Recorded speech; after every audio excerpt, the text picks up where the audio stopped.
అందం, ఆరోగ్యం, ఆత్మవిశ్వాసం అనూస్తో సాధ్యం. ట్రాన్స్ఫర్మేషన్ సర్వీసెస్ పైన ఫ్లాట్ 50% డిస్కౌంట్. అనూస్ సిన్స్ 1982. నమస్తే అమ్మా. నమస్తే అమ్మా జయలక్ష్మి. అమ్మా హ్మ్. ఒక బర్నింగ్ టాపిక్ అనమాట ఇది. ఓ ఏంటంటే రిటర్న్ గిఫ్ట్స్ అమ్మా. హ్మ్. మనం ఇంట్లో ఏదో ఒక ఫంక్షన్ చేసుకున్నాం. హ్మ్. ఫర్ ఎగ్జాంపుల్ మా ఇంట్లో ఒక ఫంక్షన్ అయిందమ్మా. హ్మ్. నేను మిమ్మల్ని ఇన్వైట్ చేశాను, హ్మ్. మీరు వచ్చారు. హ్మ్. వచ్చేటప్పుడు ఆ ఫంక్షన్కి తగినట్టుగా నేను ఏదో పూజో వ్రతమో చేసుకుంటే ఒక జాకెట్ ముక్క, కొబ్బరికాయ, ఇంకేదో పండో తీసుకొస్తారు. ఓ తెస్తారు. పండో ఫలమో తెస్తారు. హ్మ్. లేదు ఇంకొక ఫంక్షన్ అనుకోండి, దానికి తగినట్టుగా ఏదో ఒక గిఫ్ట్ తీసుకుని మీరు మా ఇంటికి వస్తారు. హ్మ్. నేనేం చేస్తున్నాను, చక్కగా భోజనం పెడతాను, తాంబూలం ఇస్తాను, కార్యక్రమాన్ని బట్టి వెళ్ళిపోయేటప్పుడు నేను ఒక రిటర్న్ గిఫ్ట్ ఇస్తున్నా. హ్మ్. ఇది ఎలా అయిపోయిందంటే, మీ ఇంటికి వచ్చేటప్పుడు మేము పలానా గిఫ్ట్ తీసుకొస్తున్నాం, మేము వెళ్ళేటప్పుడు మాకేమి ఇస్తారు అనే ఒక ఎక్స్పెక్టేషన్లోకి వెళ్ళిపోయింది. అసలు ఈ రిటర్న్ గిఫ్ట్ కాన్సెప్ట్ ఏంటి? పూర్వకాలంలో అసలు ఈ పద్ధతి ఉందా? ఎలాంటి సందర్భాల్లో మన ఇంటికి వచ్చి, మన ఫంక్షన్కి వచ్చి తిరిగి వెళ్ళేటప్పుడు గిఫ్ట్ ఇచ్చి పంపుతారమ్మా? అమ్మా, అసలు ఈ ఇచ్చిపుచ్చుకోవటాలన్నది చాలా ఎక్కువైపోయి చికాకు కలుగుతోందమ్మా. ఆ, మరి ఎందుకు అసలు ఏమనిస్తారమ్మా? శుభలేఖలు ఏమనేస్తారు? మదర్పిత చందన తాంబూలాదులు స్వీకరించి మమ్మ ఆనందింపచేయ ప్రార్థన. అవును, అంతే కదా? అంతేనమ్మా. ఆ చందనము తాంబూలం ఇవ్వాలి. ఉమ్, ఎవరికన్నా ఇంటికి వస్తే ఇవ్వాల్సింది ఏమిటంటే, ఉమ్, ముందు అంటే మనది ఉష్ణదేశం గనక కాస్త గంధం ఇచ్చి తాంబూలం ఇస్తాం. ఆ, అలాగే వెళ్ళేటప్పుడు కూడా ఏం చేస్తామమ్మా, మన ఇంటికి ఎవరైనా వస్తే బొట్టు పెట్టి తాంబూలం ఇస్తాం. ఆ, ఇంటికి వచ్చినటువంటి వాళ్ళని ఊరికే పంపకూడదు గనక తప్పనిసరిగా ఎవరింటికన్నా వెడితే మంచినీళ్ళన్నా తాగి రావాలట. ఏమీ లేకుండా తినకుండా తాగకుండా వెళ్ళకూడదు, అది అవమానం. ఉహుం, అందుకని ఏం చేస్తారు, మరీ నువ్వు మహారాష్ట్రలో అయితే బెల్లం ముక్క పెడతారు, ఏమీ లేకపోతే ఇంత బెల్లం అన్న నోట్లో వేసుకెళ్ళమంటారు. ఓకే. అది ఒక పద్ధతి. అంటే నీకు నాకు మధ్య ఈ, తినేటటువంటి అభిమానం ఉంది అని చెప్పడానికి. అదే పండగ మీరు అన్నట్టు ఏదన్నా ఫంక్షన్స్కి వచ్చారనుకోండి, ఫంక్షన్స్కి వస్తే ఎవరు తేవాలో తెలుసా అమ్మ? పెద్దవాళ్ళు తేవాలి బట్టలు.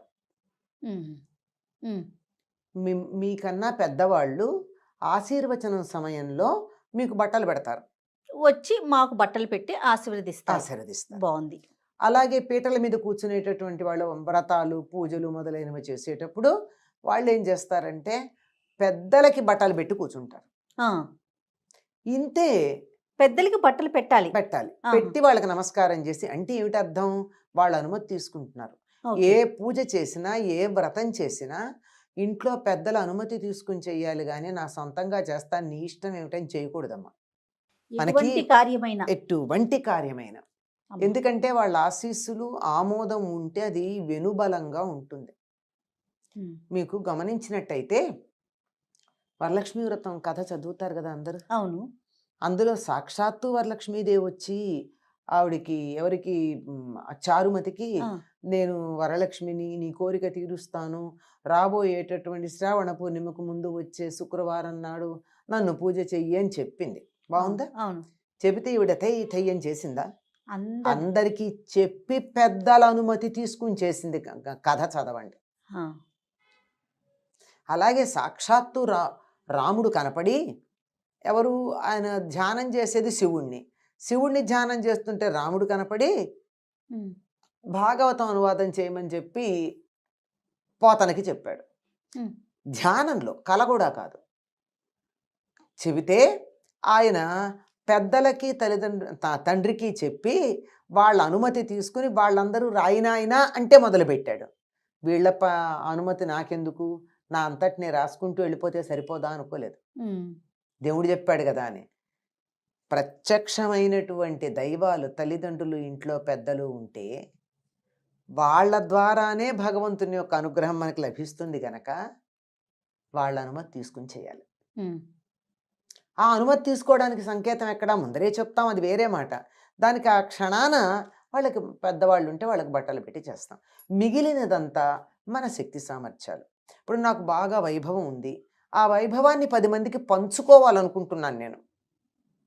ఏదో ఒక సందర్భం పెట్టుకుని, ఆ సందర్భంలో నాకు బాగా ఈ సంవత్సరం పంటలు పండాయి, లేకపోతే డబ్బు వచ్చింది, వ్యాపారంలో పిచ్చి డబ్బు వచ్చింది, కదా. ఉమ్, దాన్ని ఏదో చేయాలనుకుంటున్నాను కనుక బంధుమిత్రులందరినీ పిలిచి ఒక చిన్న వేడుక చేసుకుని ఆ వేడుక సందర్భంగా అందరికీ నాకున్నదాన్ని పంచుకుంటా.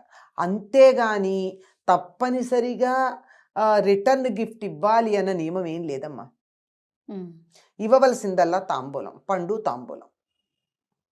బహుశా ఈ రోజుల్లో జరిగే ఫంక్షన్స్ ని మీరు చూస్తూనే ఉండుంటారు. ఆ, ప్రతి ఫంక్షన్ కి ఉమ్, ఒక ఒక అంటే ఒక పుట్టినరోజు మొదలమ్మా, ఆ, ఒక ఇల్లు ఒక కట్టుకోవడం మొదలు, కాదమ్మా, బారసాలకెడితే, ఉయ్యాల్లో వేస్తే అసలు ఈ రిటర్న్ గిఫ్ట్ కాన్సెప్ట్ చూస్తుంటేనే ఏంటి అసలు ఎటుపోతుంది? ఒకరిని చూసి ఒకరిని చూసి వాళ్ళు పలానాది ఇచ్చారు, మనం ఇంకొకటి ఇవ్వాలి. భోజనాలు పెట్టడం వరకు అంటే మన ఇంటికి ఇన్వైట్ చేసాం, వేడుక ఓకే. ఈ రిటర్న్ గిఫ్ట్ ఎందుకు వచ్చిందో అర్థం కాని పరిస్థితి అనిపిస్తుంది అర్థం నాకు. కావట్లేదు. అసలు రిటర్న్ గిఫ్ట్ అన్న పదమే ఇంగ్లీషు, తెలుగు వాళ్ళది కాదు. ఆ, మనకున్న తాంబూలమే. తాంబూలం ఏ ఫంక్షన్ కైనా మనం అంటే తాంబూలం ఇస్తాం. ఇస్తాం, మన పండుతాం. ఒకవేళ ముత్తైదులు అనుకోండి, మన దగ్గర ధనం ఉంటే ఓ జాకెట్ ముక్క ఆ, పెడతాం, లేదంటే ఒక చీర పెడతాం. ఉపయోగపడేవే కదా అవి. అవును. అంతేగాని ఇప్పుడు ఇచ్చేవి ఎందుకు ఉపయోగపడుతున్నాయి? ఏవి కూడా ఉపయోగపడేవి ఎక్కడా కనపట్టలేదు మనకి ఉమ్, కదా. అవును.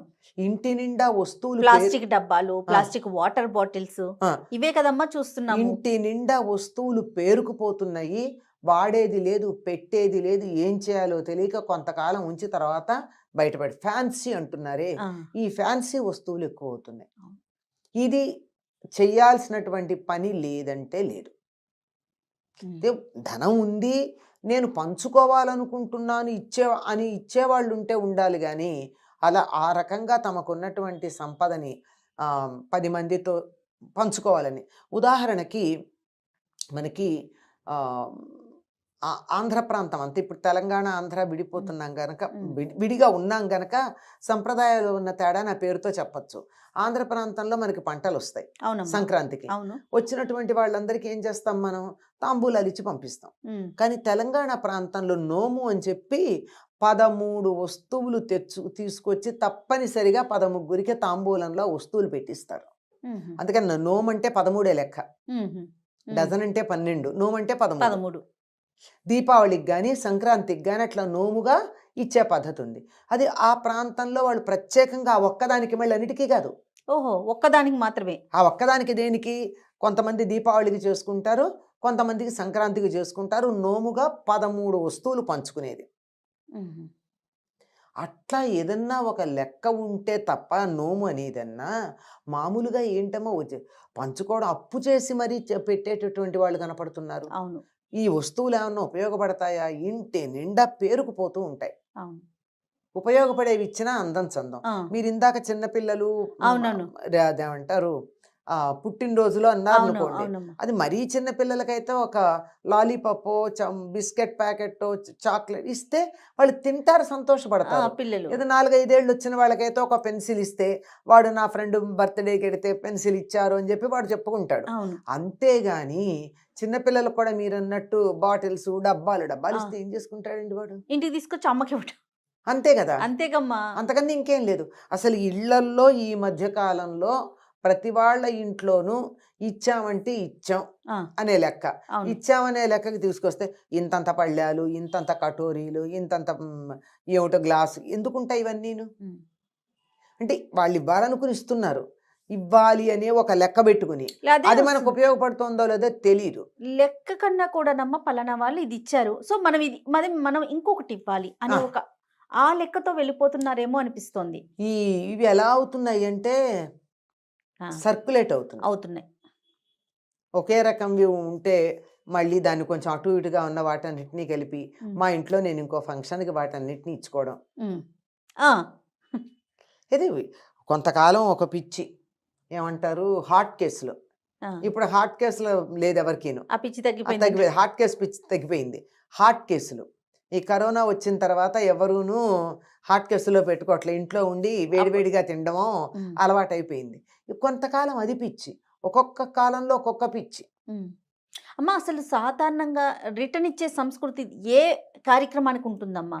సాధారణంగా అసలు దీనికి ప్రత్యేకం ఏం లేదమ్మా. వాళ్ళకుంటే తాంబూలంలో ఏదన్నా తమకి ఉంటే ఇవ్వడమే తప్ప ఇచ్చి తీరాలన్న నియమం ఏం లేదు. పూర్వకాలం రాజులు ఉన్నారమ్మా. ఆ, రాజుల ఇళ్లలో ఏదన్నా ఫంక్షన్ కనుక అయిందనుకో ప్రజలందరికీ బహుమానాలు ఇచ్చేవాళ్ళు, అవును, వాళ్ళకు అవును. ఉంది కనుక ఆయన ప్రభువు కదా. కదా. అలాగో జమీందారు ఉన్నాడు, ఊళ్ళో ఒక బాగా ధనవంతుడు ఉన్నాడు, లేదా ఒక ఆస్తిపరుడు ఉన్నాడు. అట్లాంటి వాళ్ళు తమ దగ్గర ఉంది గనక పంచుకోవడానికి ఇస్తారు తప్ప సామాన్యులు తప్పనిసరిగా ఇవ్వాలన్న నియమం లేదమ్మా. పండు తాంబూలం అంటే తాంబూలం వేసుకుంటారు, పండు తింటారు, అప్పటికప్పుడు చక్కగా ఉపయోగపడతాయి తప్ప వాటిని మళ్ళీ దాచిపెట్టడమో సర్క్యులేషన్కో వెళ్ళదు. తాంబూలం సర్క్యులేషన్కి వెళ్ళదు, అవును పండు సర్క్యులేషన్కి వెళ్ళదు అవును కదా. అవును అది అట్లాంటివే ఉంటాయి. కానీ బట్టలు అనుకోండి, సాధారణంగా ఇప్పట్లాగా పిచ్చి పిచ్చిగా ఆ, బట్టల కోసం పెద్ద ఇల్లు కట్టుకునేటటువంటి కల్చర్ పూర్వం లేదు. అవునవును అప్పుడు సందర్భానుసారం మాత్రమే కొనుక్కునేవారేమో బహుశా, అంతేనమ్మా? అంతేనమ్మా, సందర్భానుసారంగా పైగా పండగ అంటే బట్ట కొనాలమ్మా. అంతే. అది సంక్రాంతికి, ఉగాదికి, పుట్టినరోజుకి 3 జతలు ఉంటాయి ప్రతిసారి తప్పనిసరిగా అందరికీ. ఎట్లా అంటే అది కూడా సామాన్యులకి, ఇంకా తక్కువగా ఉన్న ఉన్న వాళ్ళు వరకు అది కూడా అంచేత చక్కగా హాయిగా ఉండేది ఇల్లు కూడా. ఇప్పుడు ఇళ్ళన్నీ ఎలా ఉంటున్నాయంటే బట్టలు తోరణాలు వేలాడుతూ ఉన్నాయి. అవును అవును ఇవన్నీ లేవు. ఇప్పుడు అసలు ఒకళ్ళు ఇచ్చేది ఒకటి మనమే కొనుక్కుంటున్నాం. అసలు తర్వాత ఇచ్చేవి మన టేస్ట్కి సరిపోకపోతే ఏం చేయాలో తెలియటల్లా. మళ్ళీ ఎవరికన్నా ఇస్తే అయ్యో నేను నీకు పెట్టించారు, నువ్వు కట్టు, వాళ్ళకి ఎవరికో ఇచ్చినట్టున్నావే అని అంటే మళ్ళీ మనమే తెలమొహం వేయాల్సి వస్తుంది. అవును అవును ఇవన్నీ కూడా ఆలోచించుకుని ఇచ్చేటప్పుడు కొంచెం మన దగ్గర ఉండి ఫలానా వాళ్ళ మీద ఉన్న ప్రేమతో ఇద్దాము అనుకుంటే ఇవ్వాలి తప్ప తప్పనిసరిగా ఇచ్చి తీరాలన్న నియమం ఏం లేదమ్మా. ఓకే. మన ఇంటికి అలాగే మీరు నన్ను పిలిచారు, అమ్మా మీరు నన్ను పిలిచినప్పుడు నేను పెద్దదాన్ని అయితే నీ ఆశీర్వచనానికి నేను బట్టలు తీసుకొచ్చి ఇస్తాను. మిగిలిన ప్రధానం అదే బట్టలు. ఆహా నేను చిన్నదాన్ని అనుకో, అమ్మా ఇవ్వాల్సిన పనేం లేదు. ఆ, వచ్చో నమస్కారం చేసి మహా అయితే పూజ అయితే ఓ పండు ఇచ్చి అంతే. అంతేగాని ఆశీర్వచనంలో బట్టలు పెట్టేది పెద్దవాళ్ళు మాత్రమే.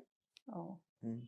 ఇది తెలియక ఏమిటో ఇవ్వడం పుచ్చుకోవడం, ఇస్తున్నమ్మా వాయనం పుచ్చుకుంటున్నమ్మా వాయనం, ఇస్తున్నమ్మా వాయనం పుచ్చుకుంటున్నమ్మా అక్కడ వాయనం. జరిగే కార్యక్రమాల కన్నా కూడా ఈ ఇచ్చి పుచ్చుకునే ధోరణి పుచ్చుకోవటాల అది ధోరణి చాలా చాలా వ్యాపార ఎక్కువైపోయింది. ధోరణి ఎప్పుడైతే మనుషులకు మనస్సుల్లో వచ్చిందో, అమ్మా బహుమానాలు కూడా వ్యాపార దృష్టి.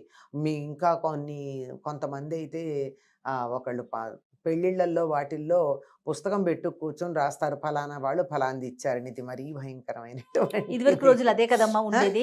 ఆ? ఇదివరకు రోజుల్లో ఉండేది కదా. ఆ, ఆ. నాకు గుర్తు, నాకు అవును, తెలుసు, నాకు తెలుసు. అదే నాకు కూడా తెలుసు చాలా అన్నమాట. ఆశ్చర్యపోతూ ఉండేవాళ్ళం. పలానా వాళ్ళు ఇంత ఇచ్చారు అని. ఆ, ఎందుకు అంటే రేపటి రోజున మేము వెళ్ళినప్పుడు వాళ్ళకి ఇవ్వాలి కదా. అట్లా అట్లా ఎందుకు అవుతారు? రాజుగారు ఇప్పుడు రాజుగారు మనకి ఏదో పెద్ద వెండి వస్తువు ఇచ్చారు, నా జన్మలో నేను వెండి వస్తువు కొనుక్కోలేను అనుకో, నేను ఇంకోళ్ళు పిలిస్తే మరి వెండి వస్తువు ఎక్కడిస్తాను? అది మన స్థాయి, వాళ్ళ స్థాయి, తర్వాత ఈ రెండింటికి మధ్య సమన్వయము, వాళ్ళ అభిరుచులు రుచులు కూడా. ఉమ్. ఉమ్. వీటిని కూడా మనం పరిగణలోకి తీసుకోవాలి. అవును, చాలా ఎన్నుండాలి. బహుమానాలు ఇవ్వడం అనేది అంత ఈజీ విషయం కాదమ్మా. అలా మార్కెట్కి వెళ్ళి ఇవ్వలేం. ఒక్కొక్కళ్ళకి ఇవ్వాలి అంటే 100 ఆలోచించి ఇవ్వాలి. నీకు నీ చీర పెట్టాలనుకో, నీకు నచ్చే రంగు పెట్టాలి, ఉమ్. నువ్వు కట్టుకునేటట్టు పెట్టాలి. తీరా చేసి నీ దగ్గర 100 ఉంటే కూడా ఈ చీర నేను కట్టుకోకుండా ఉండలేను అనిపించేట్టు పెట్టాలి నేను. ఉమ్. ఏదైనా ఏ చిన్న వస్తువైనా దానికి ఖరీదు కట్టడం వల్ల సమస్య వచ్చిందమ్మా. దానికి విలువ కట్టాలి తప్ప ఖరీదు కట్టకూడదు. రైట్. అది ఆలోచించాలి. తప్పకుండా అమ్మా. నమస్తే. నమస్తే. నమస్తే అమ్మా.